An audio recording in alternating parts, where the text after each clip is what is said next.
नमस्कार, आप देखना शुरू कर चुके हैं लाइव सिटीज को। मेरा नाम अभिषेक है। बिहार विधानसभा उपचुनावों को लेकर एनडीए की बड़ी बैठक बिहार के डिप्टी सीएम सम्राट चौधरी के सरकारी आवास 5 नंबर देशरत्न मार्ग में हो रही है और तमाम नेता एनडीए के पहुंचे हुए हैं। बिहार विधानसभा में उपचुनाव होना है। आपको पता है कि बिहार की 4 सीटों पर तरारी, बेलागंज, इमामगंज और रामगढ़ सीट पर 13 नवंबर को वोटिंग होनी है। 23 नवंबर को नतीजे आएंगे। ऐसे में इन 4 सीटों में से 3 सीटें पहले महागठबंधन के पास थी और 1 सीट एनडीए के घटक दल के पास थी। ऐसे में उसको लेकर बड़ी बैठक की जा रही है। तमाम नेता एनडीए के पहुंच रहे हैं क्योंकि बड़ी बैठक है। बिहार के डिप्टी सीएम सम्राट चौधरी के आवास पर यह बैठक बुलाई गई है और एनडीए के तमाम नेता पहुंच रहे हैं। बीजेपी के प्रदेश अध्यक्ष दिलीप जायसवाल हैं इस बैठक में शामिल। साथ ही साथ जो चिराग पासवान की पार्टी है लोक जनशक्ति पार्टी रामविलास, उसके प्रदेश अध्यक्ष राजू तिवारी शामिल हैं।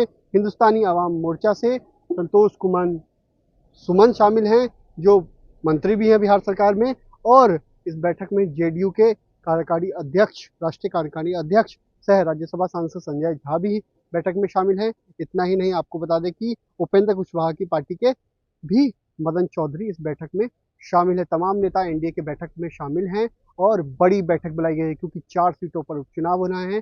ऐसे में इन 4 सीटों पर बीजेपी ने ही कल अपने जिन 2 सीटों पर बीजेपी चुनाव लड़ेगी, तरारी और रामगढ़, उसके प्रत्याशियों का ऐलान हुआ था बीजेपी के केंद्रीय कार्यालय से। तरारी से सुनील पांडे के बेटे विशाल को उम्मीदवार बनाया गया है और साथ ही साथ जो रामगढ़ सीट है वहां से अशोक कुमार सिंह को उम्मीदवार बनाया गया है। ऐसे में जेडीयू से भी मनोरमा देवी की बात कही जा रही है। आधिकारिक ऐलान हो सकता है मनोरमा देवी लड़ेंगी। ऐसे में इमामगंज सीट है वो दीपा माझी जो संतोष सुमन की पत्नी है वो लड़ सकती हैं, ऐसी कहा जा रहा है। ऐसे में बड़ी बैठक बुलाई गई क्योंकि चुनाव जीतना है, सेमीफाइनल मुकाबला है और प्रशांत किशोर भी हैं। इस बार मुकाबला त्रिकोणीय है। ऐसे में देखना होगा कि किसकी जीत होगी। इसको लेकर बड़ी बैठक, अहम और बड़ी बैठक बिहार के डिप्टी सीएम सम्राट चौधरी के सरकारी आवास पर चल रही है। तमाम नेता बैठे हुए हैं, रणनीति बनाई जा रही है क्योंकि पहले मुकाबला महागठबंधन से भी था, इस बार मुकाबला प्रशांत किशोर से भी है। तो प्रशांत किशोर क्या एनडीए को नुकसान पहुंचाएंगे या महागठबंधन को,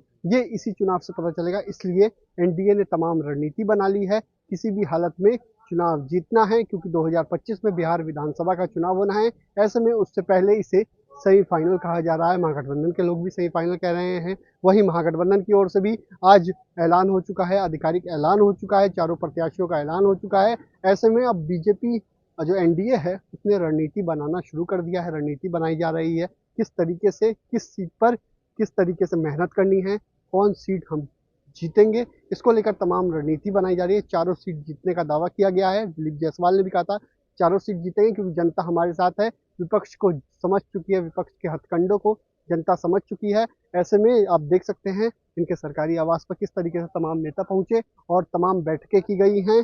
बैठक चल रही है और अब देखना होगा कि क्या रणनीति बनती है, किस तरीके से महागठबंधन को चुनौती एनडीए दे पाता है। तो बने रहिए लाइव वीडियोज के साथ। हमारी यूट्यूब चैनल को सब्सक्राइब करिए, पेज को लाइक करिए। धन्यवाद।